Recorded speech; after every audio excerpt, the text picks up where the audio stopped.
जोहार दोस्तों, आप सभी को फिर से एक बार जोहार एग्जाम में स्वागत है। दोस्तों रोजाना की तरह आज मैं फिर से आप लोग के लिए लेके आया हूँ एसएससी एमटीएस का प्रीवियस ईयर का क्वेश्चन, जो कि ये दोस्तों जीके का क्वेश्चन है। ठीक है दोस्तों, और दोस्तों ये क्वेश्चन जो आप लोग को बताने जा रहा हूँ ये बार बार आप लोग का एसएससी एमटीएस में रिपीट होता है। ठीक है, प्रीवियस ईयर का आप लोग को ऐसे क्वेश्चन उठा के ला रहे हैं दोस्तों, जो कि आप लोग को बार बार रिपीट होता है दोस्तों। और जितना दोस्तों आप लोग को जोहर एग्जाम में प्रीवियस ईयर करवाया जाएगा, ठीक है, उतना ही अगर आप लोग पढ़ लेते हैं दोस्तों तो एकदम 110% की गारंटी देते हैं दोस्तों, आप लोग को यहीं से ही हूबहू क्वेश्चन देखने को मिलेगा। सिर्फ दोस्तों करेंट अफेयर छोड़ के, ठीक है, हम बोल रहे हैं करेंट अफेयर छोड़ के जितना भी क्वेश्चन रहेगा सब आप लोग का जोहार एग्जाम से ही देखने को मिलेगा। यानी कि दोस्तों प्रीवियस ईयर क्वेश्चन से ही आप लोग को देखने को मिलने वाला है। ठीक है, इसलिए दोस्तों हम लोग को प्रीवियस ईयर को क्वेश्चन देखना है। ठीक है, ताकि दोस्तों इससे एक और फ़ायदा होता है कि हम लोग अगर पढ़ते हैं, हम लोग पूरा मतलब क्या बोलते हैं पूरा डिटेल्स में, तो हम लोग को क्या पढ़ना है क्या छोड़ना इससे पता चलता है। ठीक है ना, प्रीवियस ईयर का क्वेश्चन अगर हम पढ़ते हैं तो एक बार पढ़ लिए मान के चलिए, ठीक है, उसके बाद हम लोग डिटेल्स में पढ़ रहे हैं, ठीक है, जानकारी के लिए, तो वहाँ पे पता चलता है कि देखिए कहाँ से क्वेश्चन पूछा जा रहा है, किस टॉपिक से पूछा जा रहा है, तो उसके हिसाब से हम लोग पढ़ सकते हैं। ठीक है, क्योंकि दोस्तों हम लोग को एग्ज़ाम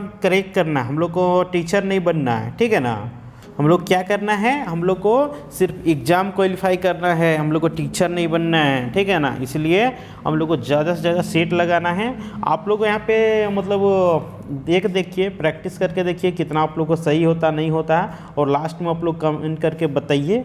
ठीक है ना, और जितने भी आप लोग एसएससी एमटीएस की तैयारी करते होंगे वो लोग के पास भी वीडियोस ज़्यादा शेयर करें, ताकि वो लोग भी देख सकें और अपने एग्ज़ाम में अच्छा खासा स्कोर कर सकें और एसएससी एमटीएस में जॉब का जो सपना था वो पूरा हो सके। ठीक है दोस्तों, तो चलिए दोस्तों हम लोग बिना समय गंवाए स्टार्ट करते हैं। ठीक है, फर्स्ट नंबर क्वेश्चन की बात करते थे, तो फर्स्ट नंबर क्वेश्चन में दोस्तों जनसंख्या में प्रति 1000 पुरुषों पर महिलाओं की संख्या को क्या कहा जाता है, बताइए क्या। ऑप्शन में आप लोग को दिया हुआ है, जन्म दर कहा जाता है, साक्षरता दर कहा जाता है, कि लिंग अनुपात दर कहा जाता है, कि मृत्यु दर कहा जाता है। दोस्तों क्या कहा जाता है, तो हम लोग का आंसर हो जाएगा लिंग अनुपात। ठीक है, तो हम लोग नेक्स्ट क्वेश्चन की ओर बढ़े दोस्तों। एक सेकेंड नंबर क्वेश्चन है हम लोग का, फीफा विश्व कप 2022 की मेजबानी कौन सा देश किया था, बताइए।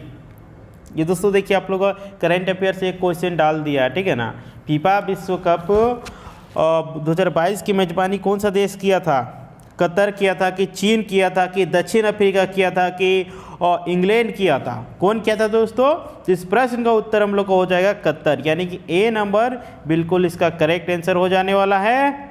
दोस्तों अब हम लोग बात करते हैं थर्ड नंबर क्वेश्चन की। दोस्तों थर्ड नंबर क्वेश्चन में है, भारत के किस राज्य में नटांजलि उत्सव मनाया जाता है, बताइए। भारत के किस राज्य में नटांजलि उत्सव मनाया जाता है। दोस्तों आप लोग को बार बार कह रहे हैं दोस्तों, पहले भी बता चुके हैं कि नृत्य, उत्सव, महोत्सव, त्यौहार, ये सबसे क्वेश्चन हम लोग को देखने को मिलता है दोस्तों। ठीक है, इसलिए इस पोर्शन को बहुत ही इंपॉर्टेंट पोर्शन है, नृत्य और त्यौहार। ठीक है, यहाँ से आप लोग का 3 से 4 क्वेश्चन देखने को मिलता है, एक दो टॉपिक पढ़ना है और 3 से 4 क्वेश्चन है ना, फायदे की बात।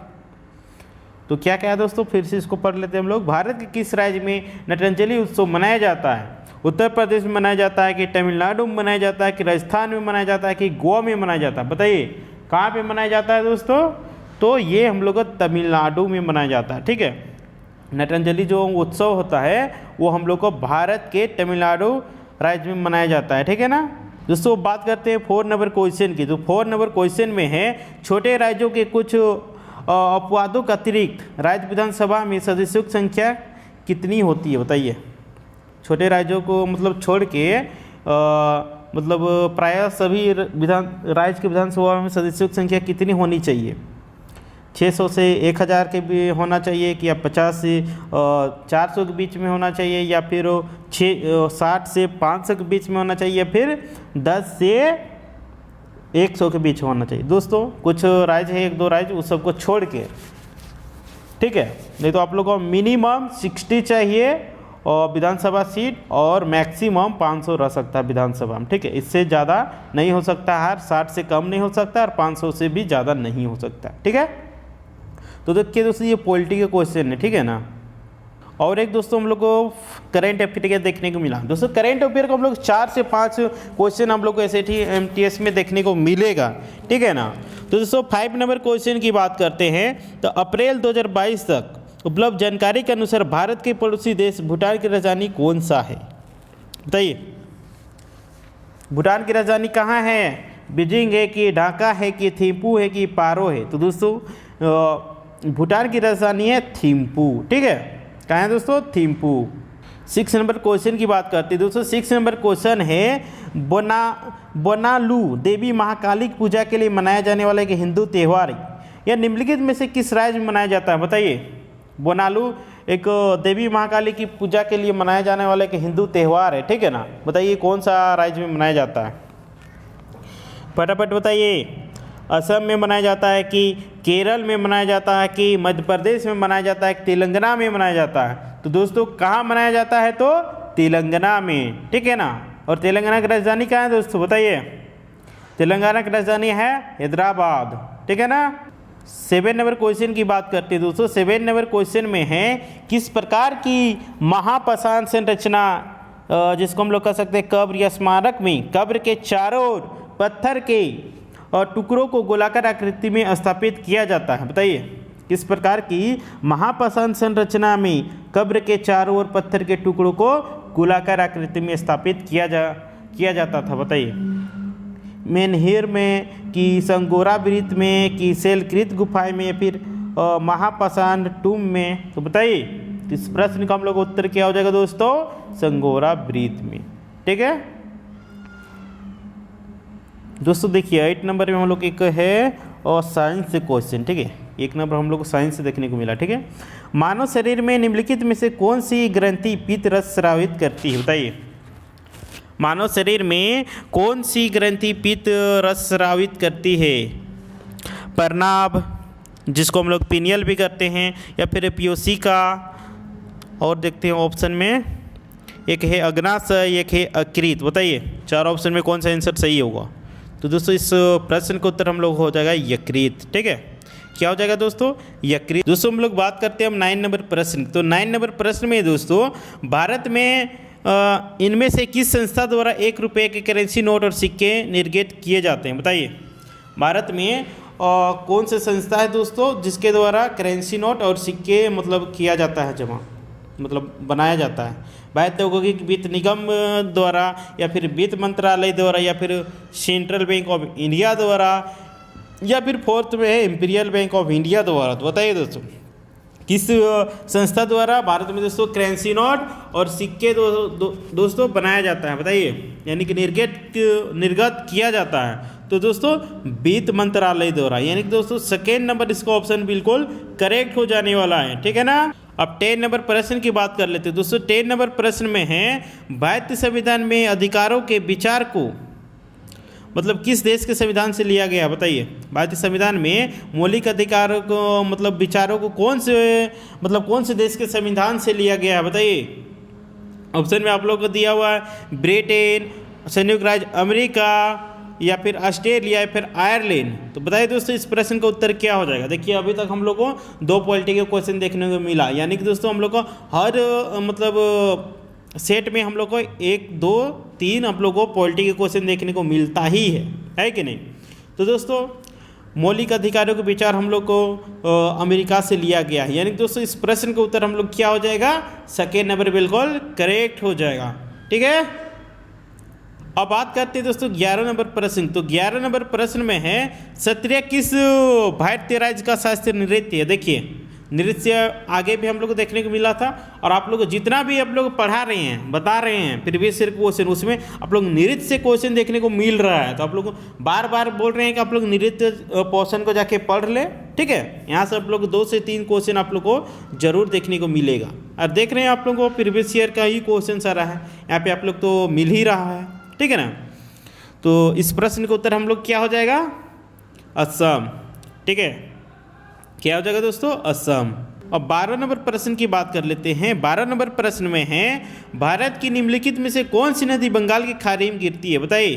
ऑप्शन दिया हुआ है, इसमें से आप लोगों को बताना है कि बंगाल की खाड़ी में कौन सी नदी गिरती है, गोदावरी गिरती है कि ताप्ती गिरती है कि माही गिरती है कि नर्मदा गिरती है, बताइए। तो दोस्तों यह जितना भी ऑप्शन दिया हुआ है ये गोदावरी नदी ही है जो कि बंगाल की खाड़ी में जाके गिरती है। तो इसका आंसर हम लोग को ऑप्शन नंबर ए हो बिल्कुल करेक्ट हो जाने वाला है, ठीक है ना। दोस्तों हम लोग बात करते हैं 13 नंबर प्रश्न। 13 नंबर प्रश्न में है निम्नलिखित भारतीय नर्तकियों में से कौन भारतीय इतिहास की पहली महिला थी जिन्हें राज्यसभा के सदस्य के रूप में नामित किया गया था, बताइए। मतलब भारत का कौन सा ऐसा महिला है जिनको नर्तकियों मतलब डांसर थी, ठीक है ना, उसको भारतीय इतिहास में पहली महिला वो है जिनको राज्यसभा सदस्य के लिए नॉमिनेट किया गया था, बताइए। रुक्मणी देवी, अरुदेल या फिर मल्लिका साराभाई या फिर माधुरी दीक्षित या फिर सरोज खान। तो दोस्तों हम लोग इस प्रश्न का उत्तर क्या हो जाएगा, रुक्मणी देवी ही पहला भारत की एक महिला है जो कि नर्तकी थी, डांसर थी, उसको मतलब पहला महिला थी जिसको राज्यसभा सदस्य नॉमिनेट किया गया था, ठीक है। देखिए और एक हम लोग करेंट अफेयर क्वेश्चन देखने को मिला, यानी करेंट अफेयर का दोस्तों ये भी इम्पोर्टेंट परसेंट हो गया आजकल, ठीक है। तो 40 नंबर प्रश्न में है इनमें से किसने टोक्यो ओलंपिक 2020 में भाला फेंक स्पर्धा में भारत के लिए स्वर्ण पदक जीता, बताइए। भाला फेंक में 2020 में टोक्यो में जो ओलंपिक हुआ था वहाँ पे स्वर्ण पदक कौन जीता था, बताइए। नीरज चोपड़ा जीता था कि सुमित अंतिल जीता था कि शिवपाल सिंह जीता था कि अजीत सिंह यादव जीता था, बताइए। कौन जीता था दोस्तों, नीरज चोपड़ा, ठीक है। कौन दोस्तों, नीरज चोपड़ा। और बात करते हैं दोस्तों 15 नंबर क्वेश्चन की। 15 नंबर प्रश्न में है, देखिए डैश दिया हुआ है में सभी निर्जीव घटक शामिल होते हैं, जैसे हवा, बादल, धूल, भूमि, पहाड़, नदियाँ, तापमान, आर्द्रता, जल वाष्प, रेत इत्यादि। तो बताइए दोस्तों ये कौन सा वातावरण है, ठीक है। कौन सा वातावरण हो जाएगा हम लोग दोस्तों, जैविक वातावरण है कि अजैविक वातावरण है कि कृत्रिम वातावरण है कि स्वस्थ वातावरण है। तो दोस्तों ये अजैविक वातावरण, यानी दोस्तों सेकेंड नंबर ऑप्शन इसका बिल्कुल करेक्ट हम लोग को हो जाने वाला है, ठीक है ना। दोस्तों हम लोग बात करते हैं 16 नंबर यानी 16 नंबर प्रश्न की। तो 16 नंबर प्रश्न में दिया हुआ है इनमें से किस तत्व की परमाणु त्रिज्या सबसे अधिक है। देखिए साइंस का अभी तक हम लोग को 2 क्वेश्चन देखने को मिला। कितना दोस्तों, 2 क्वेश्चन हम लोग को अभी तक देखने को मिला है, ठीक है ना। तो पूछा है इनमें से किस तत्व की परमाणु त्रिज्या सबसे अधिक है, लिथियम के कि नाइट्रोजन का कि बेरिलियम का कि कार्बन का। तो बताइए। तो दोस्तों ऑप्शन में दिया हुआ है उसका हिसाब से लिथियम का परमाणु त्रिज्या सबसे अधिक है, ठीक है ना। तो इसका आंसर क्या हो जाएगा, लिथियम, ठीक है। दोस्तों 17 नंबर प्रश्न में है, ये भी देखिए करेंट अफेयर का ही क्वेश्चन है, ठीक है। 2021 आईसीसी पुरुष T20 विश्व कप में खेले गए मैचों की मेजबानी इनमें से किन देशों ने की थी, बताइए। 2021 में जो आईसीसी पुरुष T20 विश्व कप हुआ था उसमें दोस्तों कौन से देश ने मेजबानी किया था, मिस्र और इथियोपिया, या फिर सेकेंड ऑप्शन में है संयुक्त अरब अमीरात और ओमान, या फिर थर्ड ऑप्शन में है बांग्लादेश और श्रीलंका, या फिर फोर्थ में है भारत और बांग्लादेश। तो दोस्तों हम लोग इस प्रश्न को उत्तर क्या हो जाएगा, संयुक्त अरब अमीरात और ओमान, ठीक है। यही दोनों देश थे जो दोस्तों जो कि मेजबानी किए थे यानी कि नेतृत्व किए थे, ठीक है ना। अब दोस्तों हम लोग 18 नंबर प्रश्न की बात करते हैं। तो 18 नंबर प्रश्न में है समुद्री जल के ऊपर लगभग ऊर्ध्वाधर उठे हुए ऊंचे से लिए तटकों को क्या कहते हैं, बताइए। समुद्री जल के ऊपर में जो लगभग ऊर्ध्वाधर उठे हुए ऊंचेली तटकों को क्या कहते हैं, बताइए। समुद्री मेहराब कहते हैं, या फिर गोखुर कहते हैं, या फिर समुद्री भृगु कहते हैं, या फिर समुद्री गुफा कहते हैं, क्या कहते हैं दोस्तों, बताइए क्या कहते हैं। तो दोस्तों हम लोग इस प्रश्न का उत्तर हो जाएगा समुद्र भृगु, यानी कि दोस्तों और थर्ड नंबर ऑप्शन इसका बिल्कुल करेक्ट हो जाने वाला है। तो हम लोग आगे की ओर बढ़ते हैं, ठीक है ना। देखिए एक हम लोग को क्या क्वेश्चन है, पंडित रविशंकर को 1967 में इनमें से किस एल्बम के लिए ग्रैमी पुरस्कार प्राप्त हुआ था, बताइए। देखिए पुरस्कार से आप लोगों को क्वेश्चन पूछा जा रहा है तो पुरस्कार के रिलेटेड भी हम लोग को पढ़ लेना है, ठीक है ना। तो देखिए पंडित रविशंकर को 1967 में कौन से एल्बम के लिए ग्रैमी पुरस्कार दिया गया है, फुल सर्कल, या फिर वेस्ट मीट्स, या फिर ईस्ट या फिर 3 रागाज या फिर 4th में है सर्ट फॉर बांग्लादेश। तो दोस्तों किसके लिए दिया गया था तो बताइए, कमेंट करके बताइए फटाफट। तो दोस्तों हम लोग इस प्रश्न का उत्तर हो जाने वाला है वेस्ट मीस्ट ईस्ट। इस मतलब एल्बम के लिए दोस्तों ग्रैमी पुरस्कार 1967 में दोस्तों रविशंकर को दिया गया था, ठीक है ना। 20 नंबर दोस्तों देखिए, ये भी एक हिस्ट्री का ही क्वेश्चन है, ठीक है। अकबर का राजस्व मंत्री निम्नलिखित में से कौन था, बताइए। अकबर का राजस्व मंत्री कौन था, मिनिस्टर कौन था? तानसेन था, टोडरमल था, बीरबल था या फिर राजा मानसिंह था? तो कौन था दोस्तों? तो टोडरमल था, यानी कि दोस्तों सेकेंड नंबर ऑप्शन इसका बिल्कुल करेक्ट हो जाएगा। तो हम लोग बढ़ते हैं नेक्स्ट क्वेश्चन की ओर। 21 नंबर प्रश्न दोस्तों ये भी है हम लोग का हिस्ट्री से, यानी कि अभी तक हम लोग को 3 हिस्ट्री का देखने को मिला, ठीक है। हिस्ट्री से भी क्वेश्चन पूछा जाता है दोस्तों, ठीक है। भारत के निम्नलिखित स्वतंत्रता सेनानियों में से किसने वर्ष 1943 में भारतीय राष्ट्रीय सेना आज़ाद हिंद फौज, जिसे 1942 में रास बिहारी बोस और कैप्टन जनरल मोहन सिंह ने बनाया था, बताइए। भारत के कौन स्वतंत्रता सेनानी थे जो कि 1943 में भारतीय राष्ट्रीय और सेना आज़ाद हिंद फौज का गठन किया था, बताइए। तो चलिए ऑप्शन आप लोग को देते हैं। महात्मा गांधी, सुभाष चंद्र बोस, भगत सिंह, जवाहरलाल नेहरू। तो दोस्तों गठन किए थे सुभाष चंद्र बोस, ठीक है। यानी कि दोस्तों सेकेंड नंबर ऑप्शन इसका बिल्कुल करेक्ट हो जाने वाला है। तो हम लोग नेक्स्ट क्वेश्चन की ओर बढ़े, ठीक है। वो 22 नंबर प्रश्न की बात करते हैं। तो 22 नंबर प्रश्न में दिया हुआ है दोस्तों, अलूरी सीताराम राजू भारत के किस राज्य के आदिवासी स्वतंत्रता सेनानी थे, बताइए। अलूरी सीताराम राजू भारत के किस आदिवासी स्वतंत्रता सेनानी थे, किस राज्य के, बताइए। गुजरात के थे कि या महाराष्ट्र के थे कि आंध्र प्रदेश के थे कि बिहार के थे? तो दोस्तों कौन से स्टेट के थे? तो आंध्र प्रदेश के, ठीक है। यानी कि थर्ड नंबर ऑप्शन इसका बिल्कुल करेक्ट हो जाने वाला है दोस्तों। देखिए ये भी आप लोग का हिस्ट्री से ही क्वेश्चन था, ठीक है। नहीं अभी तक हम लोग का 4 हिस्ट्री से देखने को मिला है। अब 23 नंबर प्रश्न की बात करते हैं दोस्तों। 23 नंबर प्रश्न में है, जगन्नाथ स्मार्ट टाउनशिप योजना भारत के किस राज्य सरकार द्वारा शुरू की गई थी, बताइए। जगन्नाथ स्मार्ट टाउनशिप योजना था भारत के किस राज्य सरकार द्वारा स्टार्ट किया गया था, बताइए। ऑप्शन में दिया हुआ आंध्र प्रदेश, मध्य प्रदेश, पंजाब, उड़ीसा। तो बताइए किसके द्वारा स्टार्ट किया गया था, बताइए दोस्तों। आंध्र प्रदेश की, मध्य प्रदेश की, पंजाब की, उड़ीसा, किसके द्वारा? तो दोस्तों आंध्र प्रदेश के द्वारा। यानी कि 1 नंबर मतलब पहला नंबर ऑप्शन इसका बिल्कुल करेक्ट हो जाएगा, ठीक है। दोस्तों हम लोग बात करते हैं 24 नंबर प्रश्न। 24 नंबर प्रश्न में है, सुंदरी ब्रिज देश दीवा में पाए जाते हैं। सुंदरी ब्रिज कहाँ पाया जाता है, बताइए। गंगा ब्रह्मपुत्र डेल्टा में, गोदावरी डेल्टा में या फिर महानदी डेल्टा में या फिर मुथुपेट डेल्टा में, बताइए। सुंदरी ब्रिज कहाँ पे पाया जाता है दोस्तों? तो सुंदरी ब्रिज दोस्तों गंगा ब्रह्मपुत्र डेल्टा में पाया जाता है। यानी कि दोस्तों ए नंबर इसका बिल्कुल करेक्ट आंसर हो जाएगा। हम लोग बढ़ते हैं नेक्स्ट क्वेश्चन की ओर।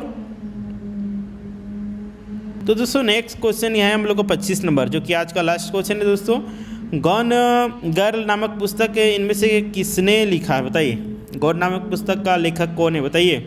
ऑप्शन में दिया आप लोग को यान मार्टेल, गिलियन फ्लिन या फिर थर्ड में है अन्ना बनर्स या फिर डेमन गलगुट। तो बताइए कौन लिखे हैं, बताइए कमेंट करके फटाफट। आप लोग का 30 सेकेंड का समय दे रहे हैं, ठीक है ना।